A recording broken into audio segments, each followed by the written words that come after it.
Hello दोस्तों, तो आज के इस वीडियो में हम कुछ खास तरह की हिंदी वाक्यों को अंग्रेजी में ट्रांसलेट करना सीखने वाले हैं।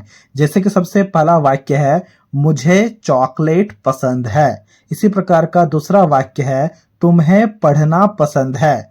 इसी प्रकार का तीसरा भी वाक्य दिया गया है, उसे खेलना पसंद है। तो इस तरह के हिंदी वाक्यों को हम कैसे ट्रांसलेट करेंगे अंग्रेजी में, वही हम आज के इस वीडियो में सीखने वाले हैं। तो ये वीडियो बहुत ही मजेदार वीडियो होने वाला दोस्तों, इसीलिए इस वीडियो को एक लाइक जरूर से जरूर कर देना और कुछ इसी प्रकार के वीडियोस को देखने के लिए आप हमारे चैनल को भी सब्सक्राइब कर सकते हो। तो बताओ, सबसे पहला वाक्य है क्या? सबसे पहला वाक्य है, मुझे चॉकलेट पसंद है। तो इस पसंद है के लिए ना हम यहां पर लाइक लिखने वाले हैं, लाइक शब्द का प्रयोग करेंगे। तो मुझे लिखा गया है, मुझे का अंग्रेजी में मतलब होता है आई। मैं लिखा हो या फिर मुझे लिखा हो, हम आई ही लिखते हैं। फिर देखो, पसंद है लिखा गया है, उसके लिए यहां पर हम लिखेंगे लाइक, यानी कि आई लाइक हो गया मुझे पसंद है का अंग्रेजी में ट्रांसलेशन। लेकिन लिखा गया मुझे चॉकलेट पसंद है, तो हम यहां पर लिखेंगे आई लाइक चॉकलेट, मतलब मुझे चॉकलेट पसंद है। चॉकलेट का स्पेलिंग जरा ध्यान से देख लेना, ठीक है? ये होता है चॉकलेट का स्पेलिंग। अब बताओ, यहां पर जो चॉकलेट था ये किसी ऑब्जेक्ट के बारे में बात कर रहा था, तो इसीलिए हमने यहां पर डायरेक्ट लिखा आई लाइक चॉकलेट। लेकिन अगर यहां पर कहा जाता कि मुझे पढ़ना पसंद है, पढ़ना क्या है? कोई ऑब्जेक्ट है क्या? ऑब्जेक्ट नहीं है, वो एक क्रिया है, यानी कि वर्ब है। फिर हम कैसे ट्रांसलेट करेंगे चीजों को? उसके लिए हम दूसरे वाक्य को ट्रांसलेट करते हैं। दूसरा वाक्य में लिखा गया है, मुझे पढ़ना पसंद है। यहां पर जो पढ़ना है ना, ये क्रिया है, तो यहां पर हम थोड़ा सा चेंजेस करेंगे, जरा ध्यान से देखना। देखो, तुम्हें के लिए हम यहां पर लिखेंगे यू, तुम्हें हो या फिर तुम हो, हम हमेशा यू लिखेंगे। फिर पसंद है लिखा गया है, तो उसके लिए हम यहां पर लिखेंगे लाइक। यू लाइक मतलब तुम्हें पसंद है क्या? पढ़ना।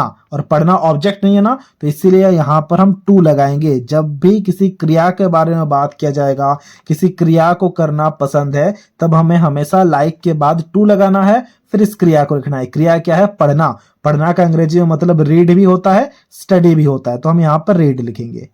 यू लाइक टू रीड हो गया तुम्हें पढ़ना पसंद है का अंग्रेजी में ट्रांसलेशन। इसी प्रकार से देखो, यहां पर जरा ध्यान से, यहां पर तीसरे वाक्य में लिखा गया है, उसे खेलना पसंद है। यहां पर भी हम थोड़ा सा चेंज करेंगे।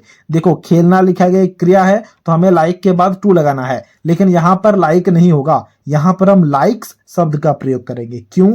जरा उसके लिए ध्यान से देखना, मैंने कुछ लिख रखा है।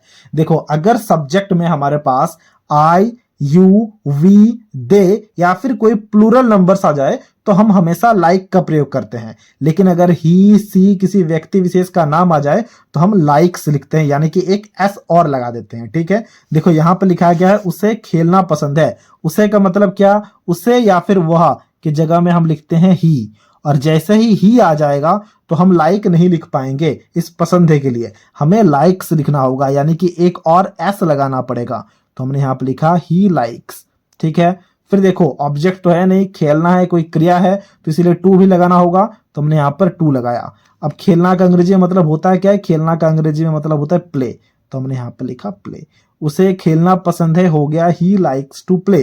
और अगर लिखा गया होता कि उसे क्रिकेट खेलना पसंद है, तो हम यहां पर लिखते ही लाइक्स टू प्ले क्रिकेट, ठीक है? इसी प्रकार से अब हम हमारे चौथे वाक्य को यहां पर ट्रांसलेट करेंगे। चौथा वाक्य में क्या लिखा गया है? चौथा वाक्य में लिखा गया है, हमें यात्रा करना पसंद है। हमें का मतलब या फिर हम लोग, उसका मतलब अंग्रेजी में होता है वी, तो हमने वी लिखा। अब वी के साथ में हमेशा पसंद है के लिए लाइक ही लगेगा, तो हमने यहां पर लाइक लिखा। अब देखो, यात्रा करने की बात कर रही है, अब देखो यात्रा करने की बात हो रही है, तो हम यहां पर टू लगाएंगे, क्योंकि किसी एक क्रिया के बारे में बात हो रही है, ठीक है?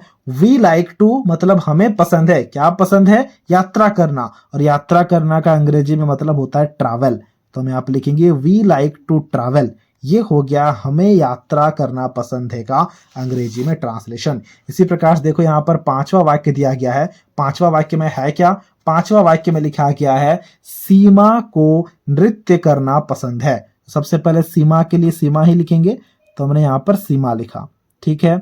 अब देखो, ये किसी एक व्यक्ति विशेष का नाम है, तो इसीलिए यहां पर इस पसंद है के लिए लाइक्स का प्रयोग होगा, तो हमने यहां पर लाइक्स लिखा, ठीक है? अब देखो, नृत्य करना यानी कि कोई एक क्रिया है, तो टू लगेगा, तो हमने यहां पर टू लगाया। नृत्य करना का अंग्रेजी में मतलब होता है डांस, तो हमने यहां पर डांस लिखा। सीमा लाइक्स टू डांस हो गया, सीमा को नृत्य करना पसंद है का अंग्रेजी में ट्रांसलेशन।